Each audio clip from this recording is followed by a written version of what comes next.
This is the complete picture. Surangama Sutta only explain to you how living being come into being,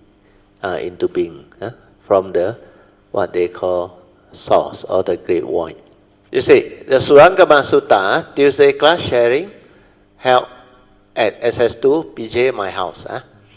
So this one is the subtitle, Important Special Dhamma shared on the 12th March 2013. So the Surangama Sutta got a famous saying, perception of form is consciousness, whereas its non-perception is wisdom, to see things as they are. So this one by now all of you should understand.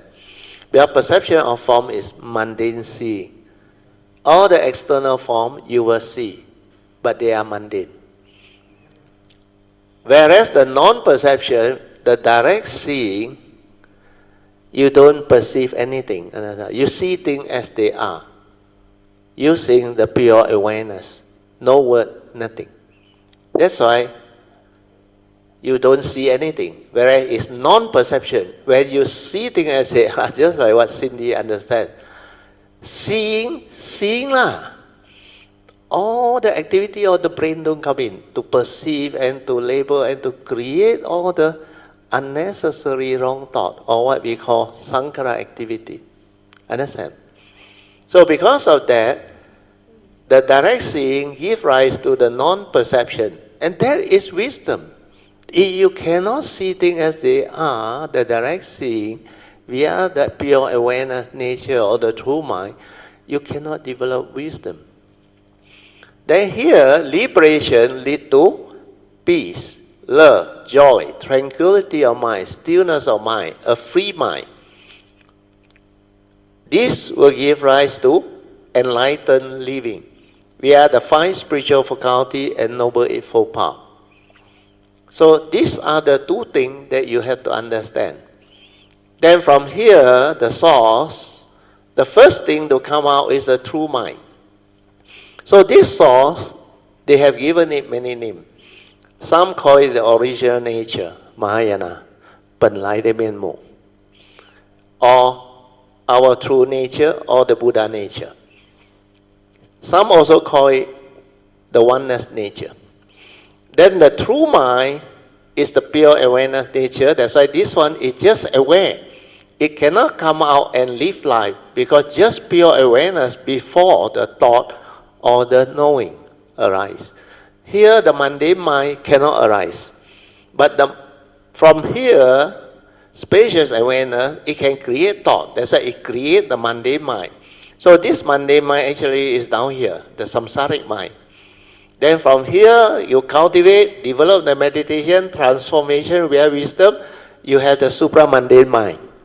So here I draw is from the source, come out, the first thing to come out is the true mind, then you develop the cultivation as a human being to transform the samsaric mind or the mundane mind into the supramundane mind. You understand? This is enlightened living. Then with the supramundane mind, you can go 2 ways. One, you can live life like what Heart Sutta say. True emptiness is wonderful existence. So here, existential world or phenomenal world, consciousness, enlightenment living, you got no delusion on. You can live life beautifully to the fullest. You can experience all of the pristine wonders and beauty of life. And this is what wonderful existence is all about. But human beings' problem is you start from here. Understand that? Then most human beings are trapped in mundane living. What is mundane living? Mundane living is dominated by the 5 mental hindrances and the 3 evil roots leading to suffering. Then the external phenomenal world of consciousness and form, having the 3 universal characteristics of anicca, dukkha, and anatta, you don't understand. So because of that, living being develop suffering through the mundane living. Then they are caught in the 5 aggregates of form and mind, grasping aggregate, upadana kanda. And this one, under the final summary of the first noble truth, the Buddha say, the human being is being grasped at as the I, the me, and the ego or the atta, due to Sakaya Ditti. That's how suffering come to be. Then after that, the Buddha say, your mind is a forerunner of all things. Okay? This is mundane mind, samsaric mind. Understand? Because you continue in samsara. Unless you become enlightened, you go up here. Transformation via wisdom, and it becomes the supramundane mind. So here, samsaric or mundane mind cling and grasps onto the five aggregate of form and mind via delusion, leading to heedless living. Whereas you come over this side, what do? You start to develop what I taught you yesterday, I think yesterday, the block cut analogy, or the day before, I forgot already. Anything perceivable by the mind is a mental phenomenon, like the block cut analogy. When the parts come together, enabling it to perform a function, we give it a name, a concept. Then the block cut arises already, exists already. But when the block cut's parts are separated, the block cut is gone and no more. Hence, its condition arising nature. Understand or not? Like the table, the building, everything you come to perceive, they are dependent originating, condition arising. No condition, nothing happened. So this is very penetrative. So from here, you learn how to see form, you learn how to see the unreality of form, like I taught you. Here is dependent originating, condition arising. Then how do you know that it is a block cut or a table? Through your mental perception. It's only an image, understand or not?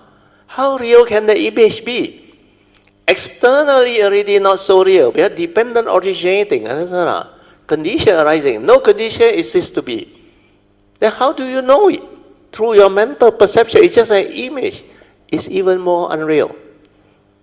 Then the question is, why do you foolishly then grasp onto it, cling onto it, and give meaning and want to fight over it? Understand or not? That is real delusion. So after you penetrate this, you will come to understand that form is unreal. Form is not what you think. That's why you go beyond form. Form has got no more power. Then you look at the mind. The mind also same. It also exhibits the three universal characteristics. You learn to see mind. You learn to see the unreality of mind. Your mind, all the aggregate are dependent originating, condition arising. Feeling need sense basis, need contact, need the sense data. Without that, it cannot trigger off, like the physics experiment. So it's dependent originating. Then perception also same. Without the mundane mind, it cannot perceive. Understand? Perception come and go, you didn't die. So all this very clearly show it to you that mind is not you, not a permanent unchanging entity. And all these aggregates are dependent originating. That's why it's impermanent. If you attach and cling and want things your way, you suffer.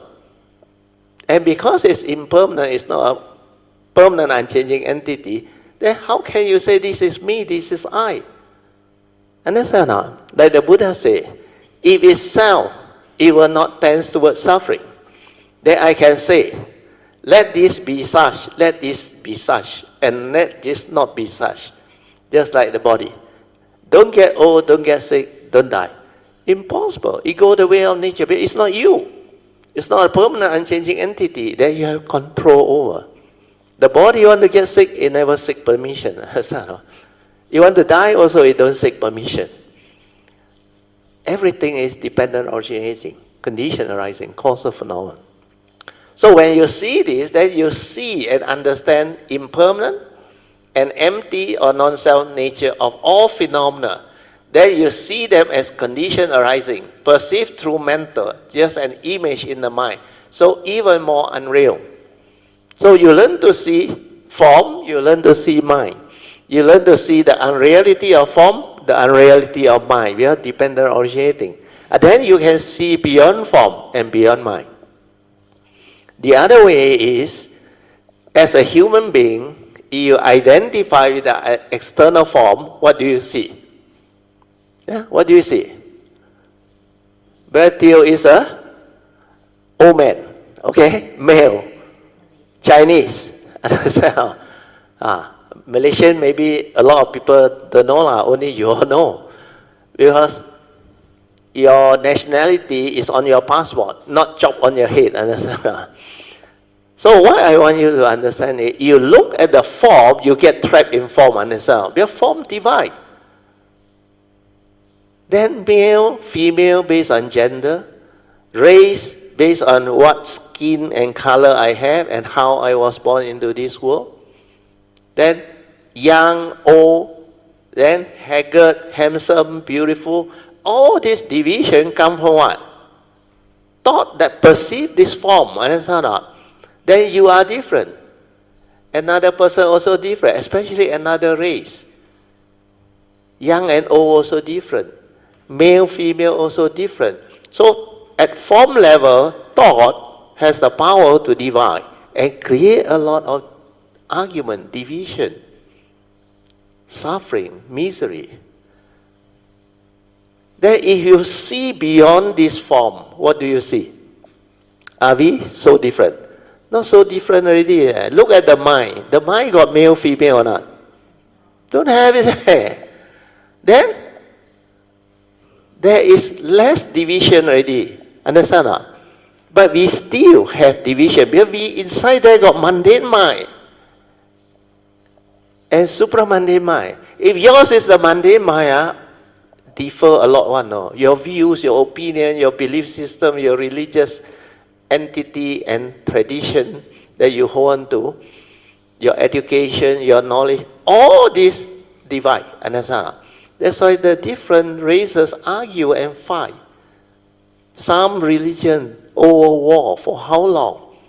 So when you see beyond form, less problem, but you still not the same. Understand? Your belief system, your ideology, your conditioning, you still argue, still conflict. And if you have the direct seeing, you see beyond mind, then what do you see? Yeah? What do you see? Pure awareness nature is there. Got different or not? Everyone is the same. That's why learn to see beyond form, beyond mind. Then you realize the truth, the Dhamma.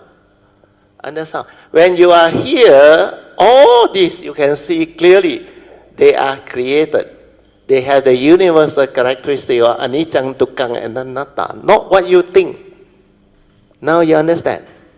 That's why learn how to see form, unreality of form.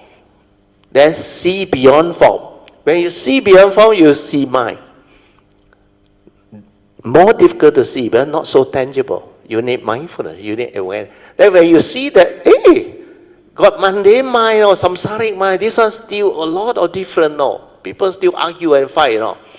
Then when I learn to see beyond this flow, the direct seeing, then I see all this creation as nature's condition.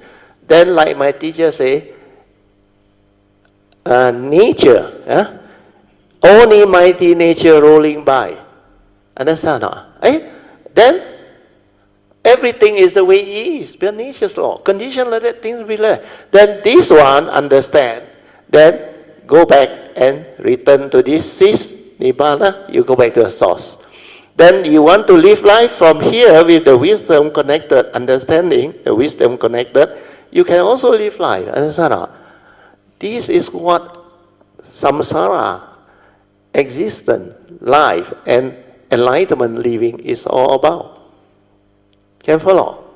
That's why this chart is very comprehensive, very beautiful. Sadhu, sadhu. Go back and understand it. Then it will help you a lot.